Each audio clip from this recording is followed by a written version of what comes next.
Já, góða kvöldið. Velkomin að Rauðaborðinu á þriðjudagskvöldi. Það er 16. nóvember ef einhver er í vafa. Og í kvöld er það svona það sem við kallað þjóðhagsráðið. Það þýðir það að hingað eru komnir Ásgeir Brynjar Torfason og Ólafur Margeirsson að tala efnahagsmál og hagfræði og annað slíkt. Og Þráinn Farisveit sem hefur nú komið hingað áður, en við köllum hann núna svona gestþáttarins af því að hinir eru hérna svo oft. Og þeir eru þess þrír og það sem að mig langar til að tala í dag er fyrst og fremst svona húsnæðismarkaðurinn. Kannski vegna þess að það eru eiginlega búin að vera eiginlega svona þráður hjá Rauðaborðinu undanfarið. Við erum með marga þætti húsnæðismál, ýmsa vinkla því. Í gær vorum við að tala skipulagsmál og arkitektúr út frá svona félagslegu húsnæði. Ég hvet fólk til þess að fletta upp á þeim þætti. Það var mjög áhugaverður. En líka er það þannig að það er eiginlega ekkert að frétta. Það er einhver ríkisstjórn sem að, er með einhvern stjórnarsáttmála að semja og einhverju þetta vegna þá bara lekur ekkert út sem að líklega merkir það að formennirnir einir eru að semja þetta. Þetta er ekki borið undir þingflokkana eða neitt og það verður ekki fjölmiðlar að spá í því hvað getur verið í þessu. Þannig það er svona algjört limbó. Á morgun verður reyndar vaxtaákvörðunardagur og þá verður líklega hækkaði vextir. Þannig þá kemur einhver svona sveifla í efnahagsumræðuna. En við ætlum að byrja að tala húsnæðismál og ef ég má byrja á þér, Róbert, út af svona efnahagsástandinu, að þá er það svona margt sem bendir til þess að í komandi kjarasamningum það sé ekki líklegt að sé verið að semja sko mikla launahækkanir. En það þarf að semja eitthvað og þá myndi maður ætla að verkalýðshreyfingin myndi að öllu líkindum mæta með svolítið stórar öflugar kröfur húsnæðismarkaðinn og húsnæðiskerfið sem er líklega svona sá liður sem að keyrir helst niður svona kaupmátt og stærsta fjöldans. Fólk sem er á leigumarkaði, fólk sem kemst ekki inn á húsnæðismarkaðinn, að húsnæðismál hafa mest áhrif á svona lífsafkomu þeirra. Og nú veit ég að þú ert hagfræðingur Alþýðusambandsins og ert kannski bara að reikna og skoða húsnæðismarkaðinn, en það eru félagar í félögunum sem munu setja fram kröfurnar. En ég ætla samt að spyrja þig, ef ég mætti nefna svona eitthvað svona eitt atriði sem maður ætti að fylgjast með, hvað er svona líklegast að verkalýðshreyfingin gerir kröfu varðandi húsnæðismál í komandi samningum? Já, ég held að sé réttið að húsnæðismál eru þetta gríðarstórt kjaramál og þó kröfugerðirnar liggi ekki fyrir eins og staðan er núna, þá var þetta áhersluatriði í lífskjarasamningunum. Húsnæðismál komið þar fyrir og að öllu líkindum verða jafnvel stærra atriði í komandi samningalótu. Það sem kannski verkalýðshreyfingin hefur horft á undanfarin ár, þá er þetta fyrst og fremst leigumarkaður og hvernig hann stækkaði eftir fjármálahrunið, var umfangsmeiri á íslenskum húsnæðismarkaði. Það er rosalega tekjuskipt þróun, sérstaklega við horfum á kannski að þó að það sé 50 einstaklinga á leigumarkaði, þá er hlutfall helmingur í neðsta tekjufimmtungi. Þannig að leigumarkaðurinn er sérstaklega kjaramál fyrir hina tekjulægstu. Þar hefur verið kallað eftir langtímasýn við uppbyggingu á húsnæðismarkaði og verkalýðshreyfingin hefur það lagt áherslu á aukið umfang óhagnaðardrifinna leigufélaga sem kannski sést vel í Bjarg en það umfang er ennþá í dag verulega lítið og kannski stærstur hluti af íslensku leigumarkaði eru bara einstaklingar sem eiga íbúðir í útleigu og er stærsti hluti af íslensku leigumarkaði. Hinn hlutin er auðvitað það að til viðbótar við það fjölga óhagnaðardrifinum leigueiningum þá er það að það fara að koma ákveðnum böndum á hagnaðardrifna leigumarkaðinn. Það hefur verið skýr pólitísk áhersla af hálfu ASÍ að það þurfi að innleiða einhvers konar leigubremsur, draga úr vægi tímabundinna samninga sem taka miklum breytingum og þá bara hluti af þessum markaðssveiflum og hafa mikil áhrif á kjör hinna tekjulægstu. Það er þetta pólitísk áhersla af hálfu ASÍ að halda kannski braski og fjárfestingum frá þessum markaði. Þetta er markaður með bara nauðsynjar og þak yfir höfuðið og hann eigi ekki að vera með sömu hagnaðarsjónarmið og geta verið annars staðar. Þetta felur í sér þetta ýmsar takmarkanir. Eitt af því er þá bara að draga úr til dæmis umfangi Airbnb-eigna, draga úr því að leiguverð geti sveiflast verulega. Þannig það svona atriði sem ég segi fyrir mér að myndu klárlega vera til umræðu á næstu misserum þegar maður horfir á þróunin á húsnæðismarkaði eins og hún í dag. Þetta líka, Róbert, þetta líka að vera að leyfa af lífskjarasamningnum af því að það var staðið við sumt, það var svona aukning í þessum svokölluðum almennum íbúðum, það var vextir lækkuðu, það var nokkuð sem að gekk ekki upp eins og til dæmis bann við verðtryggingu sem að verkalýðshreyfingin lagði áherslu á og síðan dagaði uppi eða það kom ekki svona inn á þing frumvarpið bæta hagsmuni leigjenda. Þannig að ekki getur Alþýðusambandið mætt í næstu samninga með efnd lof og ríkisstjórnar frá síðustu. Það er ekki bara krafan að þetta verði búið að afgreiða þetta áður en að kemur að næstu samninga. Ég get svo sem ekki sagt til það, en þörfin klárlega til staðar fyrir þessi úrræði og við sjáum það bara að í dag þá sérstaklega með leigjenda hátt hlutfall með íþyngjandi húsnæðiskostnað, líka í alþjóðlegum samanburði. Við sjáum það líka að til viðbóta við leiguverði þá sjáum við líka ákveðnar gæðabreytingar verða til staðar. Það mælist í því að stærri hlutfall leigjenda býr við þröngbýli og það hlutfall hefur aukist nokkuð þótt að nýjustu tölurnar náðust bara frá 2018. Þá jókst það verulega 2016 til 2018. Stærra hlutfall býr við þá gæða minna húsnæði til viðbótar. Þannig að það klárlega nauðsyn fyrir slíkar aðgerðir á leigumarkaði. Og meira þess að þú nefndi Bjarg sem svona það sem væri til bjargar, en við vorum í gær við Rauðaborðið að tala hvernig íbúðirnar þar væri orðnar litlar og það var mjög áhugavert, tölum meðal annars við leigjanda sem leigir hjá Bjarg og hafði alist upp í verkamannabústað í Hólakurri og var svona bar saman æskuheimilið sitt og heimilið í dag. Það sem var eiginlega búið að strípa allt af heimilinu, sko. Það var minni garður, það var ekki geymsla, stofa var miklu minni, eldhúsið var minni, þannig að þau þurftu að hafa auka skápöldu leirtaugin í stofu. Þannig að þessi þróun að sé minni, hinni fátækri búi bara alltaf þrengra og þrengra, það á sig líka stað inn í Bjarg, sem á að vera Bjargráðin. Já, svo sem rétt að einingarnar minni, hvað var það þröngbýli eins og það skilgreint, þá snýst það líka fjölda heimilismanna per herbergi.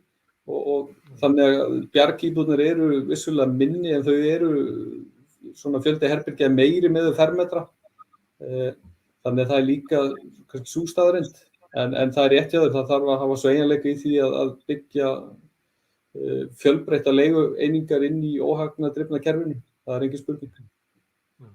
Ólafur, þú starfar hjá fasteignafélagi sem leigir út. Þegar að ASÍ að óska eftir leiguþaki, leigubremsum, þú hlýtur að fagna þessu? Það fer svolítið eftir í hvernig þetta gert. Það fer líka eftir í á hvaða mörkuðum við erum að tala um. Sko, bara sem dæmi, hér í Sviss á meðan þú ert leigjandi, ég leigjandi sjálfur, ég leigi af lífeyrissjóði og ég veit að mín leiga, hún mun ekki breytast næstu árin nokkurn veginn. Einu tilvikin í því að ég muni sjá breytingu í nafngreiðslunni á leigunni ef vextir hækka. Þá það að hluta til sett fram í gegnum hærri leigugreiðslur eða ef vísitala neysluverðs hækkar. Þannig að þú mátt sem leigusali máttu hækka nafngreiðslur í samræmi við hækkun á almennu verðlagi. Það að segja að þú mátt ekki hækka umfram verðbólgu. Þetta sem sagt leigubremsan hér í Sviss og á sama tíma mjög mikill áhugi hjá því hjá til dæmis tryggingafélögum, lífeyrissjóðum, ríkum sem sagt svona family offices og slíkt að eignast og leigja út íbúðarhúsnæði til langs tíma og það ekki leigubremsu vandamál þegar kemur að því að byggja og ástæðan fyrir því meðal annars að í fyrsta lagi þá er lítið aðra fjárfestingarkosti að ræða. Vextir eru lágir í Sviss og það er mikill áhuga á því að byggja og leigja út íbúðarhúsnæði.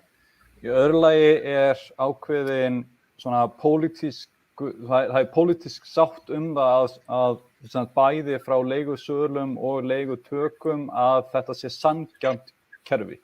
Og þegar þú ert komin með sanngjarnt kerfi, þá er komin friður það og ef það er friður það, þá er lítil pólitísk áhætta í því að fjárfesta á slíkum markaði, til dæmis fyrir lífeyrissjóð eða eitthvað slíkt.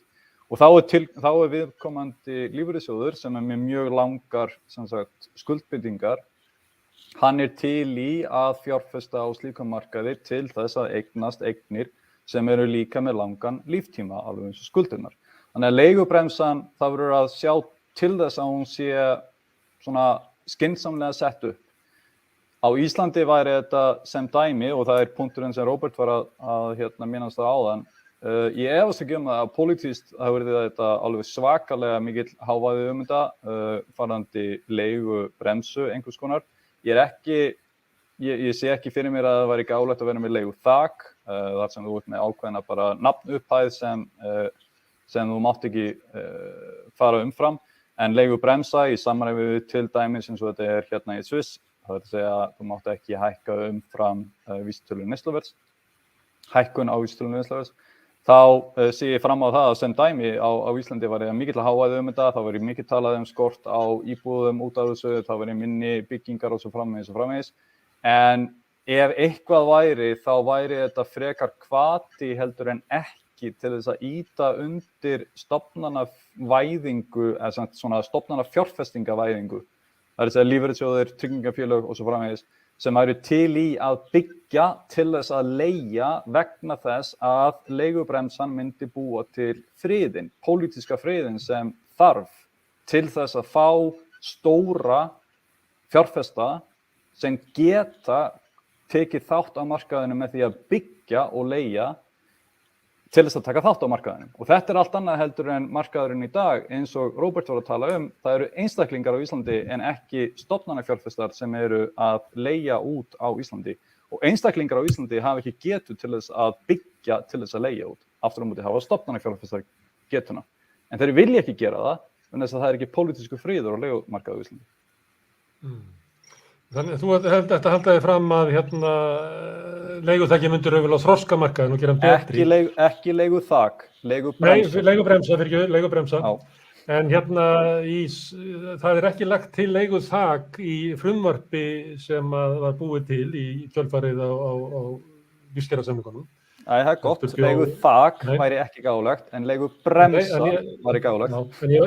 Ég verð bara að taka fram að það er ekki í frumvarpinu vegna þess að í svari álitsgerð frumvarpið þá sendir Sigurður Guðjónsson sem er úr Húseigendafélaginu. Ég held að sé formaður og framkvæmdastjóri, ég held að sé bara félagið, en hann er búinn að vera talsmaður Húseigendafélagsins í 30-40 ár.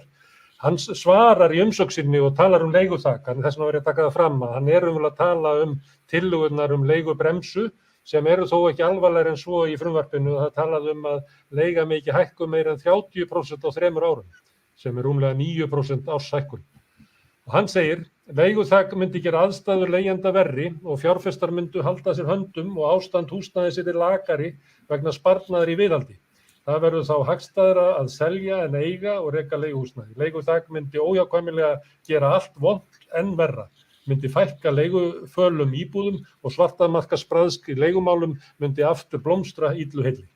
Þetta er svona hans mat á þessari tillögu sem er inn í frumvarpinu að setja 30% þak á hækkun húsaleigu. Þú getur ekki tekið undir þetta. Ég held að þetta sé svona ansi mikið bara svona copy-paste út úr grunnáfanga í hagfræði. Ef þú gerir þetta sem sagt þannig að þetta sé allir fjárfestar séu eins, þá er þetta rétt, en það er bara ekki þannig í raunveruleikanum, eins og ég var að minnast á. Stofnanafjárfestar sem eru þeir fjárfestar sem þú sérstaklega vilt að taki þátt á leigumarkaði, þeir vilja ekki taka þátt á leigumarkaði á Íslandi vegna þess að það er ekki friður hann. Til þess að fá frið á leigumarkaði þá er meðal annars gott að setja á leigubremsu, ekki leiguþak, bara til að klára því aftur. Og þá myndi vera langtíma eftirspurn eftir því að leigja, einfaldlega vegna þess að leigutakar væri með mun meiri vitneskju það hvernig þeirra leiga myndi þróast í framtíðinni og þar með væru þeir meira til í að leigja til langstíma. Og það langtíma leigu eftirspurnin sem sérstaklega það sem stofnanafjárfestar á borði lífeyrissjóða og slíkt vilja sjá til þess að hafa hvata til þess að byggja og leigja til langstíma. Þannig að ég held að þetta mat sé bara einfaldlega því miður rangt. Og þið eru eiginlega sammála, þú og Róbert, að það sem þarf að gera til þess að bæta húsnæðismarkaðinn á Íslandi að afbraskvæðan. Róbert kallar það svona losna við braskið, en þú talar að búa hann til þannig að stórum stofnanafjárfestum sem með þolinmótt fjármagn sætta sig við lága vexti til langs tíma, að það þurfum við að svona reglugera hann einhvern veginn þannig að hann sé góður fyrir slíka fjárfesta. Ég held að altrikkið sé að ekki endilega að afbraskvæða markaðinn heldur að sjá til þess að litlu bólurnar sem braskið býr til þær séu svo litlar og ómerkilegar að þær í rauninni hafa ekki mikinn áhrif á markaðinn sem heild og þá spurningin það að þú eru einfaldlega að stækka markaðinn og dýpka hann og gera stofnana þar sem stofnanafjárfestar eru að taka þátt í honum. Ef þú með, og þá mega litlu einstaklingarnir sem vilja braska með eignir, þeir mega braska eins og þeir vilja, einfaldlega vegna þess að þá eru þeir ekki að hafa áhrif á markaðinn sem heild. En þetta eru ekki bara einstaklingar sem eru að braska, það mjög stutt síðan að voru fréttir af því að einhvert félag sem svona, ég veit ekki alveg hvað það statt í lífinu núna, en það var semst afkvæmi Gamma, bara að selja byggingarétt á Ártúnsholti á 7 milljarða og hagnaður þeirra af því að hafa átt byggingarétt í einhvern smá tíma var 3 milljónir á íbúð sem þeir eru að taka út sem umverulega ekki ofan á íbúðina. Bara 2 vikum áður hafði verið sambærileg frétt sölu og byggingarétti á Orkuveitnum, þar sem Orkuhúsið og það var sambærilegt. Þar voru menn sem höfðu verið að braska, ekki bara einstaklingar að reyna að eignast eitthvað með því að vera að leigja út eitthvað húsnæði, heldur að fástu 1200 íbúðir held ég, sem eiga að vera hann í Ártúnsholtinu. Þannig fólk að braska sem að hækkar húsnæðisverðið með því að taka út hagnað á ýmsum stigum. Þannig er ekki eins og konar teikningar á húsunum. Já, þannig að braskið víða. Ég þekki ekki þetta tilvík sérstaklega svo sem, en það bara mjög einfaldlega, það algilt eiginlega í bygginga-geiranum bara yfir höfuð, að á fyrstu stigum líftíma byggingarinnar þá hagnaðurinn, það að segja sem sagt í prósentutölum, hann langmestur, vegna þess að áhættan þá langmest. Og það til dæmis, þú getur kallað það brask, en það mjög algengt sem dæmi að fólk kaupir lóðir sem ekki endilega kannski með samþykktar teikningar eða samþykkt lóðaskiptingu eða eitthvað slíkt. Það vinnur við það að fá teikningarna samþykkt, það vinnur við það að fá lóðauppskiptinguna og allt slíkt sett í gegn. Og síðan þetta fólk kannski ekki endilega heldur bestu eigendurnir að því þegar að þessi hluti af byggingarferlinu eru komnir í gegn, þá ekki endilega víst að þetta fólk sé réttu eigendurnir sem síðan geta byggt á viðkomandi lóð. Þannig að það gott að þá ertu að brjóta niður allt ferlið sem felst í því að byggja til þess að auka framboð, augljóslega, í litla smáhluta og litlu smáhlutanir það eru mismunandi aðilar sem sjá að koma litlu hlutunum af öllu ferlinu, heildarferlinu í gegn. Og það eðlilegt að viðkomandi einstaklingar hafi eitthvað fyrir sinn snúð þegar þeir gera það. Ég held að sjóðurinn sem seldi byggingaréttin upp á Ártúnsholti, að það sé með einn starfsmann og það var hreinn hagnaður af 5,1 milljarður. Þannig að þetta líka þannig, þetta ekki alltaf svo eins og þú ert að lýsa þessu svona fólk sem að hlaupa með teikningar niður í borgarskipulag einhverja eina lóð. Þetta náttúrulega bara eitthvað svona maskína sem að tekur alveg óheyrilegan hagnað á skömmum tíma og ekki kannski með neinni mikilli vinnu. Þetta allavega þeir aðilar sem að hafa haft hæðsta tímakaupið þegar verið búið að byggja þetta hverfi, myndi ég reikna með, þessi eini maður sem vinnur þessu sjóð. Það er algengt sem dæmi, það er bara sem dæmi, það er algengt að sjá, bara hér í Sviss líka, það er algengt að sjá sem dæmi að þessi hagnaður af fjárfestingunni upp á kannski svona 20-30% af sem sagt á ári þegar þetta er af þessum hluta af byggingarferlinu sjálfu. Síðan aftur á móti þegar þú ert búinn að byggja allt saman og það er komin langtíma eigandi að byggingunni, þá sá viðkomandi aðili að kannski hagnast 4-5% hér í Sviss vegna þess að þetta aðilinn sem ef þú vill með skuldbindingar sem á kannski verðtryggðar eða eitthvað slíkt og hann verður að sjá til þess að þessar skuldbindingar séu að skila kannski 2-3-4% í hagnað í ávöxtun á hverju ári og þá upplagt fyrir viðkomandi einstakling eða félag eða lífeyrissjóð eða slíkt að eiga eign sem skilar 4-5-6% í hagnað eða í ávöxtun á hverju ári. En það allt önnur vinna og allt annar hluti af líftíma byggingar heldur en byggingar hlutin sjálfur. Ásgeir Brynjar, áður en að ég spyrði kannski hvað hægt að gera til þess að laga húsnæðismarkaðinn og ætla aðeins að halda mig við þetta leigubremsuna. Það í frumvarpinu sem aldrei var lagt fram og sem að húseigendafélagið fannst vera of harkalegt. Þá var talað að leigan mætti ekki hækka meira 30% á 3 árum. Og ég lék mér að því að taka þarna bara eins og launavísitalan nær Hagstofunni frá 89, bara svona tók það, þegar þetta þá einhver 30 ár og sem til að skoða hvernig þetta hefði litið út, hefði þetta verið þessi regla verið sett þar, að þá hefði verið, ef við búum bara til dæmi með einhver sem að borga 40% af launum sínum í árið 1989, því að verðlag laun haldi ekki í við þessa hækkun 9% á ári, að þá hefði hann farið yfir 50% 1995, hann hefði farið yfir 60% 2003, hann hefði farið yfir 70% 2010, yfir 80% 2018 og hann væri líka komin í 100% árið 2030. Þannig að þá spurningin svona bremsa sem svona víð að það raunverulega hægt að ganga frá kaupmætti og ráðstöfunarfé leigjenda á leiðinni.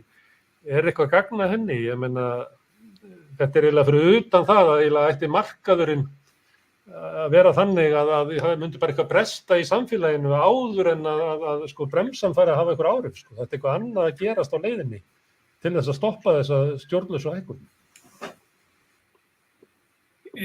Já, það rosalega erfitt bæði að koma á einhverjum svona reglum eða kerfum fyrir svona stórt batteri eins og húsnæðismarkaðinn og líka að taka þau af. Það í gildi í New York til dæmis reglugerðarbundin leiga á töluverðu magni af íbúðum þar og reyndar líka í Stokkhólmi. Þannig í þessum stóru borgum, það sem mikil eftirspurn og skortur á framboði, að þar einhver svona gömul arfleið sem svo erfitt að vinda ofan af og sama vandamál eiginlega ef þú ert með eitthvað kerfi eins og hér og ætlar að fara að reyna að breyta því þá annars vegar ef þú ætlar að geta varlega og hægt á það svo lengi að koma inn og fara að virka og hins vegar það svo erfitt að því þá mun það hafa einhver hliðaráhrif sem að þú vildir ekki. Þannig að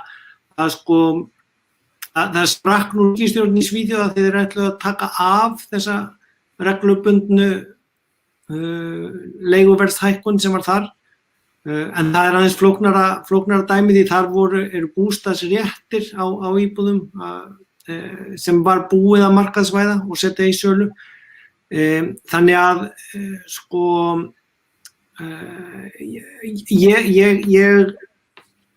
þetta mjög gott dæmi sem hún tekur og ég ekki með í kollinum einhverja eina einfalda sniðuga lausn. Málið held ég samt sem að verða augljósar og ekki bara hér á landi heldur allan heim að húsnæði svo mikilvægt, bæði fyrir fólk og mikilvægt stór hluti af útgjöldum, að það að koma á einhvers konar festu eða stöðurleika í því og taka út of mikla sveiflur það sem menn að tala og kljást við núna víða heim og verða að prófa mismunandi leiðir. Ég sko velti fyrir mér með þetta dæmi sem þú dróst upp sko hver áhrifin hefðu verið líka á hvað væri byggt en við erum með flóknari fítust þar inni hér að það var og það svona hliðardæmi sem ég myndi vilja taka þegar við fáum þessa ferðamannabólu bara örfáum árum að þá koma Airbnb íbúðir inn bara mjög hratt og skúrar og kjallarar og ris af því að það ekki næst ekki að byggja hótel í nógum hraða og túristarnir sem koma vilja mismunandi staði að búa í. Þannig að sko það einhverju leyti gott við svona nýsköpun eða disruption, truflun á markaðnum. Hins vegar einn mikilvægasti viðburður held ég í sveiflunum á markaðnum hér, bæði í verðinu og síðan í nýbyggingum og þess þar. Það reglur sem voru settar varðandi Airbnb íbúðir. Ég held að menn hafi ekki alveg átt að sjá því að taka það inn í sko. Að þegar að það var breytt reglum þú mátti bara leigja í 3 mánuði, annars þurftur að setja upp félag og skattaumhverfinu og eftirlitinu var breytt, að þá dempaðist bólan sem var á leiðinu upp það af því að þá vildu einhverju selja losa sig, þá komu íbúður út á markaðinn og einhverjar Ásgeir, þorur að fullyrða þetta því að á sama tíma þá gerist það að WOW fer á hausinn og ferðamönnum byrjar að fækka og síðan kemur bara COVID og svona. Þannig að þorur að fullyrða það að þetta hafi verið reglubreitingar í Reykjavíkurborg sem hafi lægt að stoppað hækkun. Nei, ég bara segja að þær hafa spilað inn í. Ég alls ekki að fullyrða en ég bara að benda á að það eru mismunandi og flóknir þættir sem skipta máli. Alveg eins og hérna ef við erum búin að hafa vinnuaflið sem kom hérna frá útlöndum til að byggja mikið af þessu í einhverjum iðnaðarbröggum og síðan fyrir slökkviliðið aðeins í rassi og eftirlit að þá þú veist, kemur þarna einhver nýr hópurinn á markaðinn og þarf að gera einhver uppbyggingu og bætur en ég held sko ég held að það sé mikilvægt allavega að vanda til þess og menn hugsi það út og reikni mismunandi eins og þú ert að draga þannig hvað hefði svona breyting þýtt, hvað mun svona breyting þýða inn í næstu 5 ár miðað við að markaðurinn sé eins og hann núna eða miðað við að hann breytist einhver 5% eða eitthvað þessum þar. Ég held að sé allt og lítið gert af því, þetta það sem var kallað hérna sviðsmyndagreining og var vinsælt orð. Alveg eins og hitt vinsæl orðið svona grunninnviður að fara að tala húsnæði og íbúðafjárfestingu sem einhvers konar grunninnviðuppbyggingu. Það að segja ekki sem einhvers konar einstaklingsfjárfestingu eða ekki sem einhvers konar fjármála brasks væðingshluti hérna. En það heldur ekkert auðvelt. Ég held hins vegar að menn þurfi samhliða að sko bera virðingu fyrir mikilvægi þess að séu reglur bæði þetta húsnæði og þessar fasteignir, gæðin og þess að þau fari ekki að mygla og þess að járnabinding svo að hrynji ekki í jarðskjálftum, þú veist, eftirlit með byggingar framkvæmdunum, af því þetta svo mikið langtíma fjárfesting og fólk á að búa þarna lengi og við erum endalaust að heyra einhverjar fréttir af sko miklum að koma upp í húsum og skólum og svona. Þetta náttúrulega bara stór hættulegt heilsufarsvandamál sem komið þarna inn í húsnæði og uppbyggingar og það hætt af ef menn að spara of mikið í svona mikilli langtíma fjárfestingu. Hérna, ert þú ekki hlynntur hérna leigubremsu? Ert þú ennþá í hagfræði 101? Nei. Hérna, ég bara ekki búin að skoða þetta frumvarp eða hugsa það til enda. Ég held hins vegar En má ég spyrja öðru, þá ertu kannski að svara svolítið svona pólitískt að það sé hægt að líta á það sem ákveðin sigur að setja inn bremsuna, þó svo hún virki ekki, af því hún sett raunverulega sögulega, að þá hefur leigan ekki hækkað meira en þetta og þar með þetta geta þeir sem hafa hagsmunina og eiga húsið sætt sig við það inni. Þetta er svona svipað þegar að vera að þriggja þrepa skattkerfi, að þá hefur það kynnt sem sigur þótt að raunverulega bæti sáralítið stöðu hinna lagasettu, en það er litið á sem svona táknræna sigur að náðu svinn. Þetta tala það að við höfum að setja okkur við 30% leigubremsu af því að það sé bara gott að hafa að bremsa sér til yfir höfuð. Nei, ég var meira að segja að það þarf að reikna út mismunandi sviðsmyndir á henni áður en mann fara að setja lögin. Ég held að bara það sem þó búið að breyti lögunum hingað til hefur fært þennan markað sem var algjörlega klikkaður og ég var á honum sjálfur þegar ég kom heim úr meistarnámi fyrir 20 árum og bjó hérna í 3 ár áður en ég fór aftur til útlanda. Að því ég ætlaði að vera skynsamur eins og Jónas Atli sem var með okkur hérna daginn, ungur hagfræðingur líka, nýkominn heim og menn ætla að safna fyrir útborgun og svo bara hækkar allt meira en þú nærð að safna og leigumarkaðurinn hækkar ennþá meira, þannig að þú verður að þekka einhvern sem getur reddað þér húsnæði eða til í að hýsa þig ódýrar. Það náttúrulega ekki hollt eða sjálfbært kerfi og sérstaklega ekki þegar ójöfnuður farin að aukast í því eins og við höfum séð núna á undanfarnum árum. En ég bara benda á það, þá eru mikilvægir þættir sem kom inn eins og Bjarg og þau félög, þó að það megi gagnrýna eflaust eitthvað í fyrstu útgáfunum þar, að þá er hægt að halda áfram og byggja betur, alveg eins og við sjáum hjá Öryrkjabandalaginu og dæmunum þaðan sem er búið að vera lengi í þessum bransa, eða stúdentagörðum sem ég hef nú lengi vísað til, að það var nú eiginlega svona fyrsta óhagnaðardrifna leigufélagið og bara skellur fyrir fólk þegar það kemur úr námi og þarf að fara af þeirri leigu yfir í annað. Þannig að sko minn punktur er aðalega sá og já, það sem ég ætlaði að bæta við, það var líka breytt reglunum hérna varðandi til að bæta stöðu leigjenda þó að sé ekki orðið örugt og tryggt fyrir leigjendur eða íþyngjandi fyrir fjárfestana eða húsnæðiseigenduna, að þá er það þó komið nær því sem það er í nágrannalöndunum. Þannig þetta eru einhvers konar svona stigvaxandi breytingar til að bæta umhverfið en ég bara segja, ég er ekki búin að reikna hvað er rétt. Nei. En mér finnst þú eins og þetta að það sé ykkur bóta og réttarstöðu leigjenda, þetta er svo lítið að ég er alveg sannfærður það að það er engin hópur á Íslandi sem hefur það lakar í samanburði við sambærilega hópa í nágrannalöndunum og leigjendur.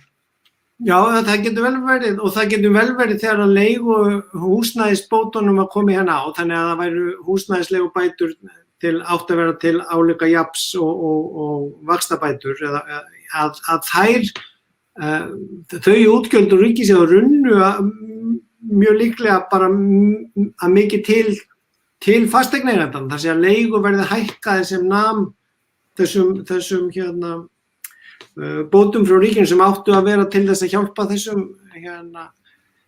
leigjendum. Þannig að þess vegna er svo mikilvægt að hugsa þetta kerfi í heild, held ég, að því að svona bútasaumur og bætur þó það sé kannski eina sem hægt að ná í gegn, hvort sem það er tengt kjarasamningum eða átökum eða stjórnarsáttmálum eða nýjum ríkisstjórnum, að við sjáum það er alltaf einhvers konar framvindubrot eða brestir sem er bara endalaust verið að elta uppi eða laga eða bæta í eða stoppa í göt en maður sér ekki alveg.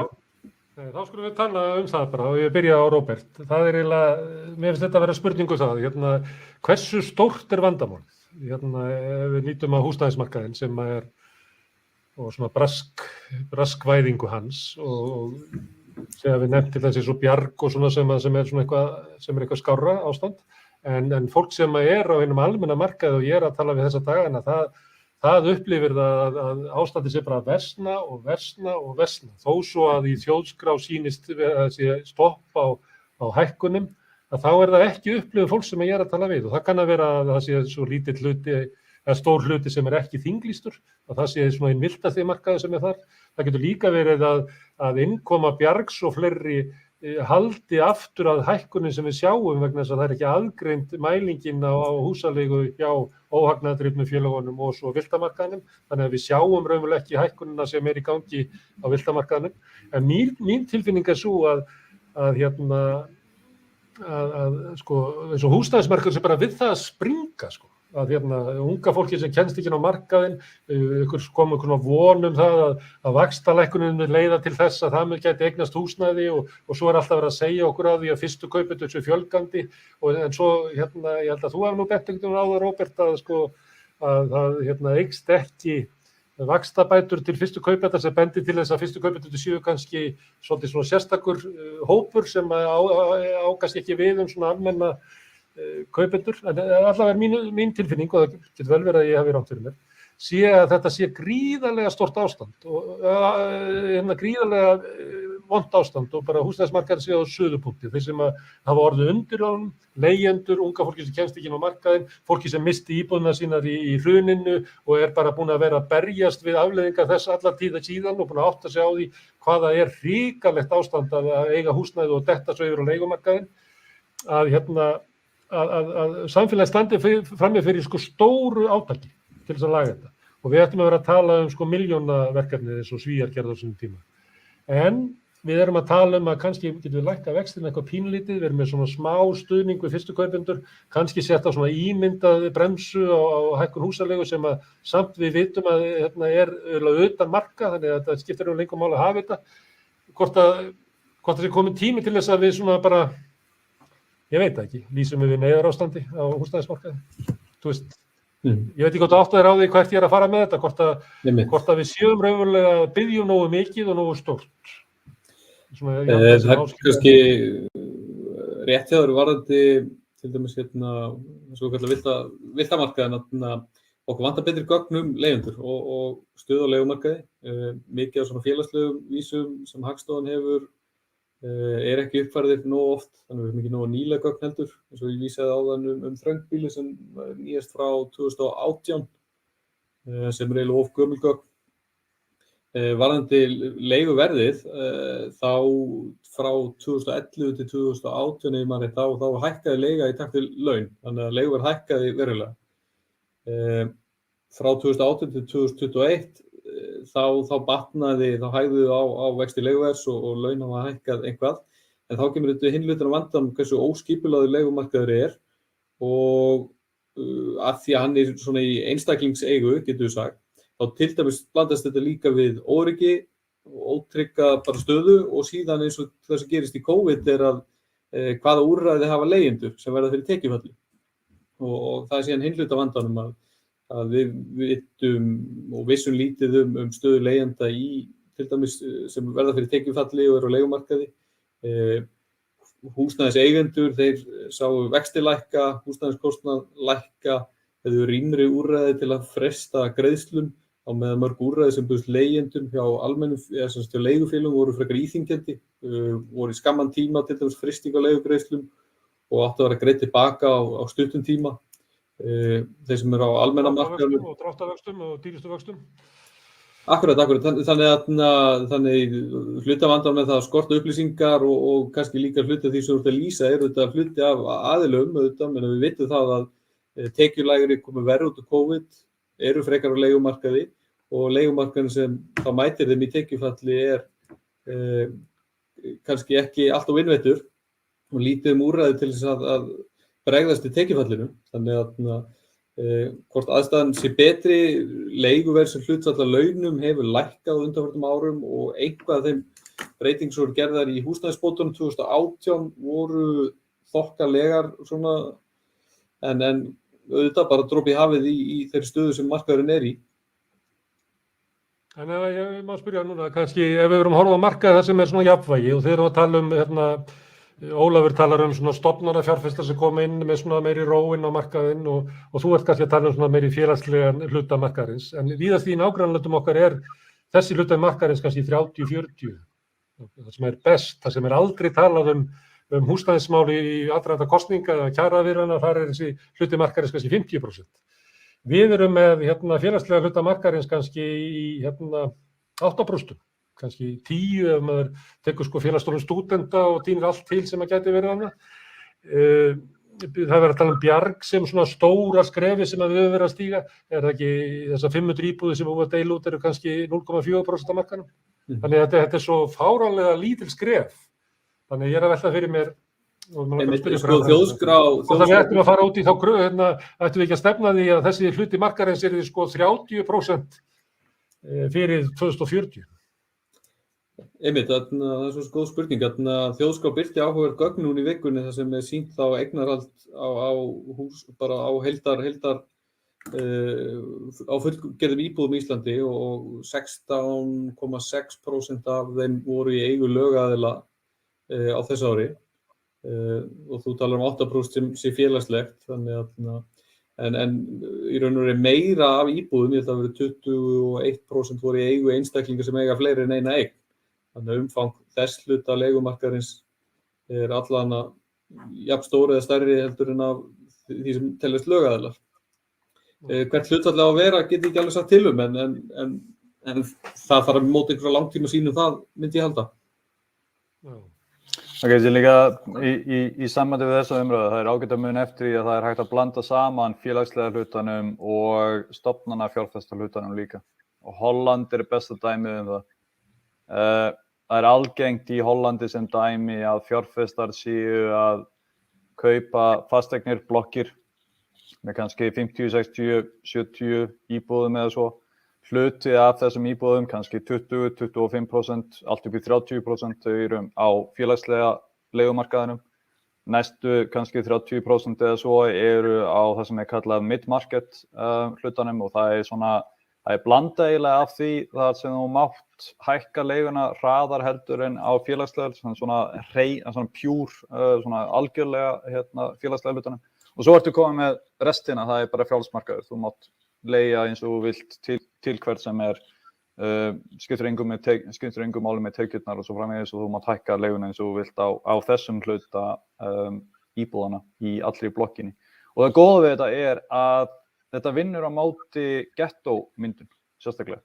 Þannig að þarna ertu búin að tryggja það að það sé góð blanda af öllum þjóðfélagshópunum sem eru í viðkomandi þjóðfélagi á sama svæði og meira þess liggur við í sömu byggingu. Þannig að þú ert ekki að gettóvæða á nokkuð hlut sem því miður stundum getur verið vandamál ef þú ætlar að vera með allan félagslega hlutan á einhverju sérstöku svæði í borginu og svo framvegis og kannski bandarísku borginar eru því miður bestu dæmið það.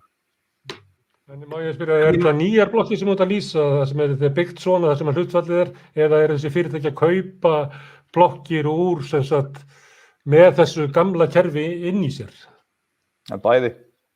Það bara sérstaklega gefið upp það. Það bara hérna teikningin á viðkomandi blokk sem einhver arkitekt eða braskari í fortíðinni búinn að fá bæjaryfirvöld, kannski í Amsterdam eða Utrecht eða Rotterdam eða eitthvað til að samþykkja.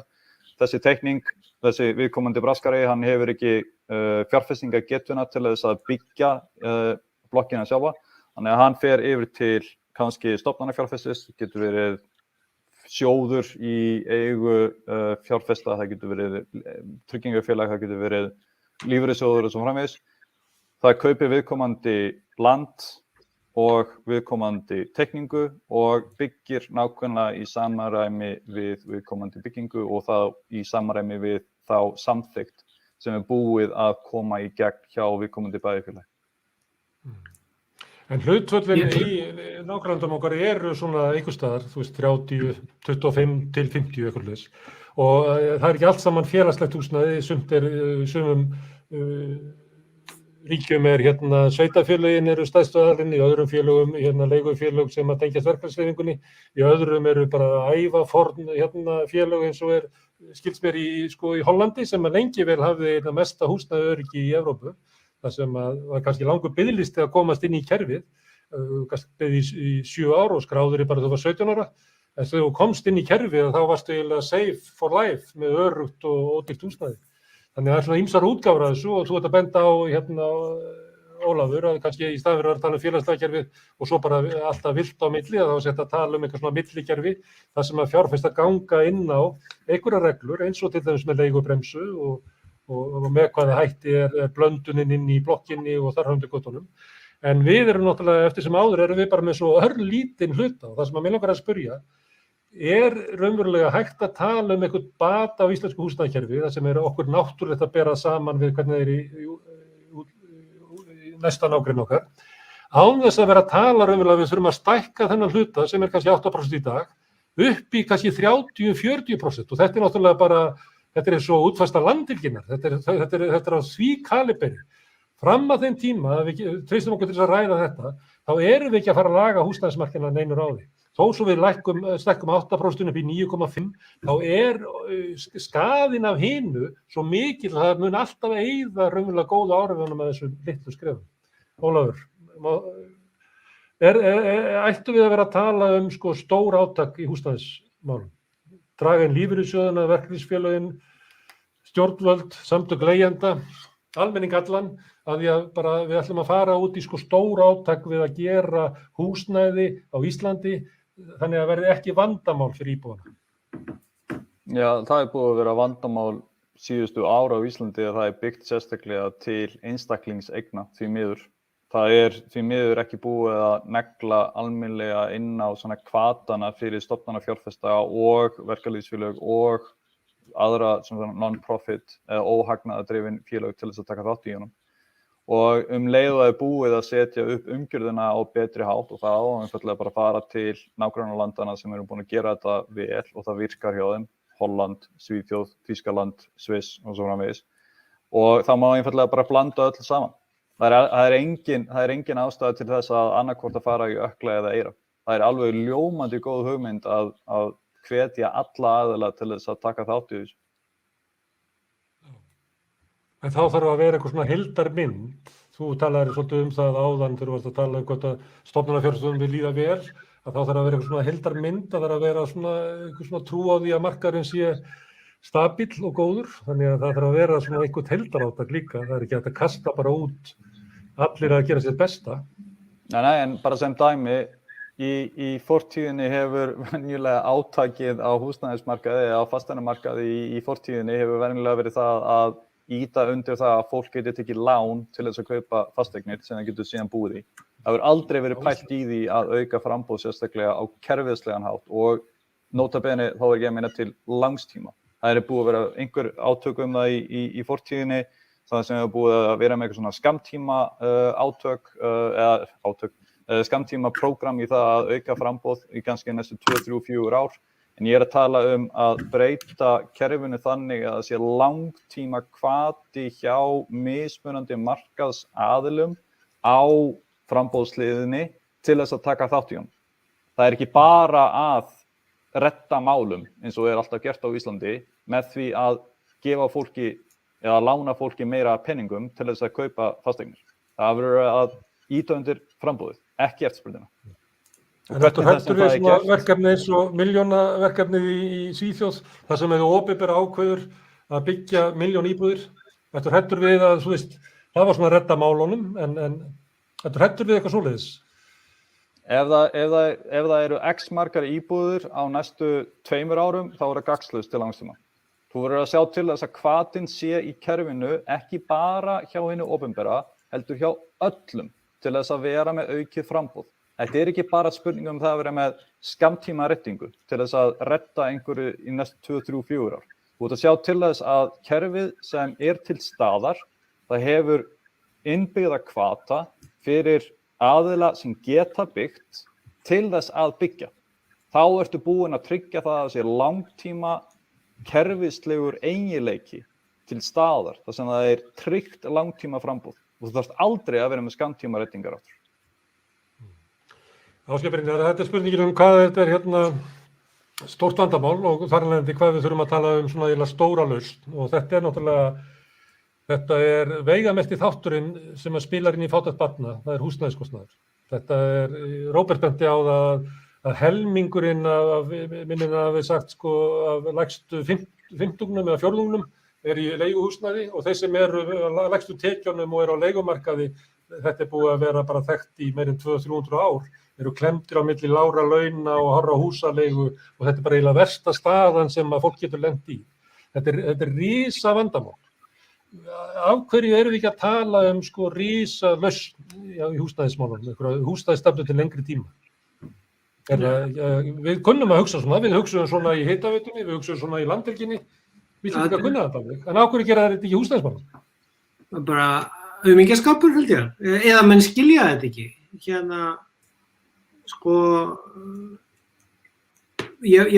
Ég held að það sem að Bjarg hefur sýnt og þau félög og þau gátu lækka leiguna að það sýnir held ég að það ætti að gera margfalt það og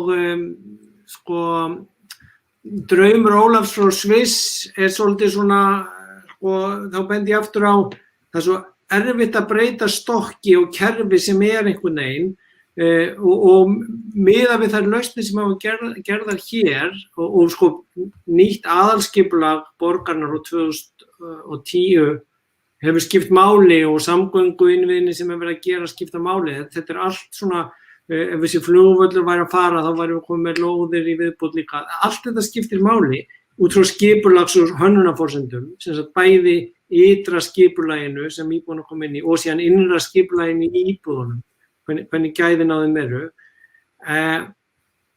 Og síðan þá fjármögnunin á því, en ef að til dæmis, lífeyriskerfið væri aftur með reglugerð eða einhvers konar, hvernig menn vilja framkvæma það, eða þeir myndu bara hreinlega sjá það eftir hinn góða árangur á að fært sig yfir í húsnæðislán og þá þetta að bæta við líka í eignasafn lífeyrissjóðanna húsnæðis íbúða uppbyggingu. Ég veit að norski olíusjóðurinn gerði þetta það leyti sem ég hætti hjá fasteignasjóðum sem ég var að vinna hjá og keyptu þeir bara Evrópusafnið, helminginn af þeim fasteignum, nokkra milljónir fermetra, að því þeir vildu minnka vægi hlutabréfanna í sínu safni úr 80% niður í 75% og bæta einhverjum 5% af eignasafninu í íbúðir, í fasteignir og ef það væri sett upp hér með að við að eitthvað hlutfall hvað sem prósentan af skjólstæðingum lífeyriskerfisins í leigu,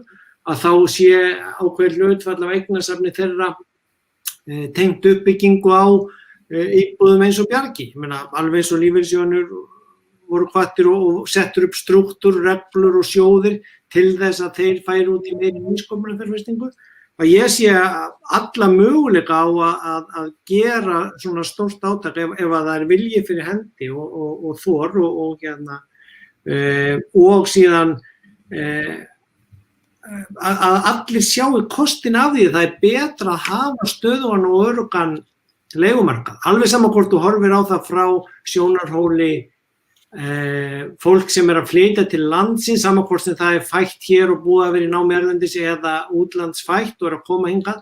Það bara kostur fyrir þannig fólk að geta farið í leigu fyrst meðan það að finna sér stað að búa á og ákveða hvort það ætli að festa niðurræturnar og það kostur fyrir byggingaraðilana að sé ákveðið stöðugt flæði og uppbyggingu á íbúðarhúsnæði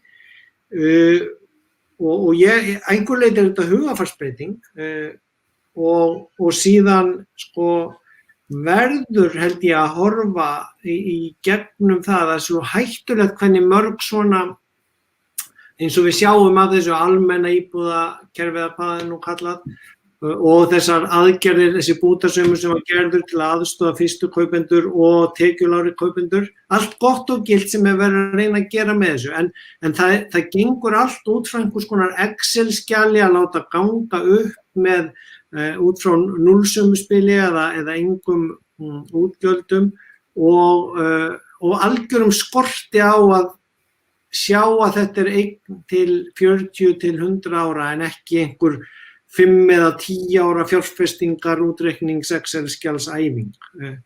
Og þá væri held ég að ná gæðunum inn á miklu betri hátt, bæði hinnum ósýnilegu gæðum í vöndum langtíma eignum og ytri gæðum í að það sé gott að búa í húsnæðinu þó að það sé rosa háar tekjur. Ef ég má fara núna niður á svona bara prívat dæmi og það það sem fólk oftast að segja við mig þessa dagana. Það einhvern veginn svona saga. Ég fæ ekki greiðslumat af því ég með of lága tekjur og ég get ekki keypt mér húsnæði og ég hef skoðað leigur og ég fylgst með hvernig aðrir gerir þetta að ef ég kæmist þarna inn að þá geti ég lækkað húsnæðiskostnaði minn 60-70 krónur á mánuði vegna þess að ég fastur af því að ég fæ ekki greiðslumat inn á leigumarkaði þar sem ég borga 300 krónur í húsaleigu og það eru 60% af ráðstöfunartekjum mínum. Þannig að ég get ekki bjargað mér. Greiðslumatið sett inn til þess að aftra því að hér verði einhver svona subprime bóla, að þessi bankarnir séu að lána þeim sem ekki borgunarfólk. En þá eru skildir eftir, og ég myndi halda þetta eigi við ef að leigjendur eru spurðir, það eru 30.000 heimili á leigumarkaði, ef þú eru spurðir, viltu vera á leigumarkaði? Þá er það 90% segja nei. Þannig að ég ger ráð fyrir því að við getum eiginlega sagt 20.000 heimili inn á leigumarkaði en myndu fara þar ef þau fengju greiðslumat og myndu líklega lækka, þá þurfum kannski aðeins að minnka en ef við kannski tökum út fólki sem í félagslegum úrræðum, að það alltaf kannski 15.000 heimili sem myndu lækka húsnæðiskostnaðinn sinn ef þau fengju að kaupa. En kerfið horfir ekkert á það. Þú mátt ekki taka lán af því að þú átt ekki efni á að standa undir afborgunum og vöxtum. En þú ert skilin eftir með því að borga 70.000 krónur hærri húsaleigu. Getur útskýrt, Ásgeir, hvernig þetta virkar hagfræðilega? Þetta bara lýsing á kerfi þar sem að passað upp á kapitaleigandann, þann sem á fjármagnið og síðan markanum sleppt lausum á nauðþurftir eins og húsnæðiskostnað og að þú getur tekið hvaða hagfræðing sem í landinu og sett þetta upp fyrir hann og hann fer bara í kleinu þegar þú segir þetta því að hann skilur og veit að það ekki gott að bankinn láni út til fólks þannig að það sé að borga of mikinn hluta af laununum sínum í láni þannig að þess vegna eru þær reglur þar. En enginn þorir eða vill setja annarkvort reglur á leigu hámarkið eða hækkunina eða reglur á eða opinbera fjárfestingu eða félagslega fjárfestingu í húsnæði þannig að framboðið þar sé nógu mikið til þess að verðið á leigumarkanum verði lægra. Þannig að þetta bara markaðsklemma eða markaðsbrestur og ég held að við séum alveg einstaklega slæmt dæmi ef maður skoðar Evrópu með það sem ég þekki. Ég var að hlusta á yfirheyrslu yfir Evrópska seðlabankastjóranum í Evrópuþinginu meðalkostnaður heimila í Evrópu af hlutfall af tekjum sem fer í húsnæðiskostnað 24%. Þannig að og þar leigumarkaðurinn miklu stærri, það er ekki vegna þess að fólk á svo mikið af húsnæði þar, meira heldur en hér. Já. Ég meina leigjendur á íslensku markaði sem að heyra þetta 24% húsnæðiskostnaður ráðstöfunarfé, þeir fara bara að gráta sko. Þetta fólk sem að bara glíma við að borga leigu sem 60 pluss af ráðstöfunarfé. Sko. Já, og þetta algjörlega gali kerfi sko, ef þú og milli, ef ég má taka þessi ítrekk þetta á milli 24% og 60% vegna þess að 40% sem eftir eru bara til nauðþurftir til þess að viðhalda líkastarfseminni, að borða og bara allt þetta þannig sem á milli það sem við gætum kallað einhver gæði í lífinu. Þannig að þá sem á leigumarkaði, hann sviptur aðgengi á öllu sem við teljum vera gott og jákvætt sem að peningar geta veitt. Já, og þar að auki, ef maður tekur frá sjónarhóli kapitalistana, þá myndi þessi umfram kaupgeta sem færi ekki í þessa ofgreiðslu og húsnæðiskostnað, geti farið í neyslu og skapað hagvöxt í landinu. En þess vegna held ég að sé mjög mikilvægt að breyta þessu kerfi og á stórtækan hátt en það síðan hvernig á að ná því í einhvers konar svona evrópskt samhengi, það er erfitt að sjá það gerast sko í núverandi ástandi nema bara eins og ég segi að í viðbót við það sem búið að leggja inn núna með þeim breytingum sem hafa verið gerðar undanfarin ár og tekist vel, jafnvel í tengslum við kjarasamninga, ef það er gefið í stórtækt þar í magni, bara gerum nokkur svona björg í viðbót og látum nokkra lífeyrissjóði setja í það fjármögnunina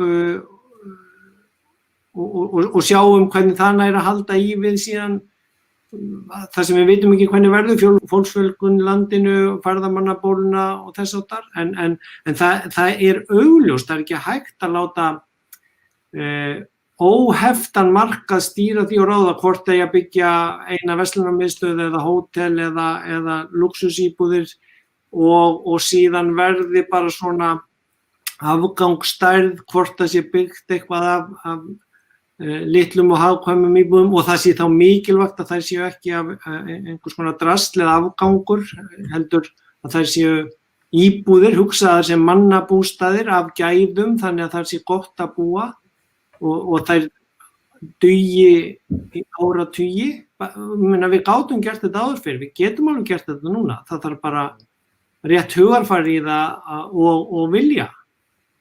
Herðu, áður en þátturinn byrjaði þá vorum við aðeins að spjalla og vorum að undra okkur á því að það væri til podcast sem væri bara 3 tímar og við skildum ekkert í því hvernig fólk nefnt að hlusta á þetta og Ólafur Margeirsson tók harðast undir það hvernig fólk gæti eytt tímanum í þetta. En málið er núna, ég ætla eiginlega að slíta umræðunum en Ólafur er að biðja orðið þannig að ég hvet hann til þess að fara ekki þá með þetta upp í 3 tíma. Ég lofa að fara stutt orðið. Nei, ég ætlaði bara rétt að bæta við einu varðandi af hverju það ekki búið að koma því í gegn að þessum kerfisbreytingum af hverju þessum kerfisbreytingum af hverju ekki búið að koma þeim í gegn og langstærsti hlutin af því er meðal annars þá að það er ekki hvati í kerfinu til þess að koma þeim í gegn. Athugaðu það að 70-75% af fólki á Íslandi eru fjármagnseigendur og búa í fasteignunum sem það á. Og þetta er fólkið sem kýs og það kýs þá flokka sem sér sérstaklega til þess að áhrif hins opinbera eða áhrif af reglum sem hið opinbera setur verði sérstaklega á eftirspurnarhlið markaðarins frekar heldur en á framboðshlið vegna þess að ef þú ert að ýta undir eftirspurnina þá ertu að auka fasteignaverð og ef þú ert kjósandi, þá hefur augljóslega hvata til þess að kjósa frekar þann flokk eða þá flokka sem sér til þess að eignin þín hækki í verði frekar en lækki í verði. Þetta er ástæða nummer 1. Önnur ástæða er svo að meðal annars hjá sveitarfélögum er lítill hvati til þess að koma þessu í gegn vegna þess að sveitarfélög eru fjármögnun meðal annars af fasteignaskattum og þessi skattar eru meðal annars háðir fasteignaverði. Þannig að það er því miður einfaldlega ekki hvati í kerfinu til þess að breyta kerfinu. Þetta er ótrúlega sorglegt fyrir atriði sem þú ert að segja að það eru bara of fáir kjósendur sem að hafa hag af því að leysa óheyrilega mikið vandamál hjá smærri hluta kjósenda. Og einhver hluta vegna er bara samfélag okkar þannig að mikill sársauki 20% komast ekki á dagskrá kosninga og þegar húsnæðismál hafa verið kosningamál á Íslandi þá hefur verið að síðasta stóra kosningamáli var 2003 þegar Framsóknarflokkurinn var með auglýsingaherferð viltu ekki losna við uppkomnu börnin að heiman 100% lán til þess að losna við það til þess að þið eldri hjónin geti farið að lifa ykkar svona lífi í íbúðinni og losni við þau úr barnaherberginu uppkomnu börnin. Þetta er eiginlega síðasta skipti sem ég man eftir að húsnæðismál hafi haft verulega áhrif á kosningarnar og afleiðingin var Og notabene sú aðgerð var á eftirspurnarhlið markaðarins sem allir voru til í að kjósa vegna þess að fasteignaverð myndi hækka í framtíð. Og leiddi til bara algjöra hörmunga yfir Ísland, sko. Þannig að, og þess vegna kannski, Róbert, sem fulltrúi ASÍ, að síðustu skipti sem að náðist einhver árangur í húsnæðismálum var með júnísamkomulaginu og þrýstingi verkalýðsins, þar sem hlutföllin annað, þar sem ekki þessi stóri hluti sem að kannski hefur ekki áhuga á húsnæðismálunum í kosningum, heldur þar sem að þessi sem að þjáist út af húsnæðismálunum veigameiri þáttur og getur stigið fram með sínar kröfur. En það verður nú eðlilegt að leyfa Róbert að botna þetta, en bara tíminn eiginlega liðinn, við erum búin að vera í rúma klukkutíma og við erum að reyna að halda okkur inn í því að ekki fara langt umfram það, þannig að fólk þurfi ekki að kvíða fyrir því að setjast yfir að hlusta á rauðaborðið, þannig að losna ekki, eins og sé endalaus afmælisræða. En ég þakka ykkur kærlega fyrir, ég hafði mjög gaman að þessu samtali, Róbert, Ólafur og Ásgeir Brynjar, kærar þakkir. Hérna á morgun við rauðaborðið þá höldum við áfram að tala um húsnæðismál, það verður opin lína, að þá getið þið komið inn í þáttinn og sagt ykkar reynslu af íslenskum leigumarkaði og við búumst við að það verði gott fyrir okkur að hlusta á, það verður jarðsamband að heyra hvernig leigjendur á hinu milda íslenska leigumarkaði. En takk fyrir í kvöld.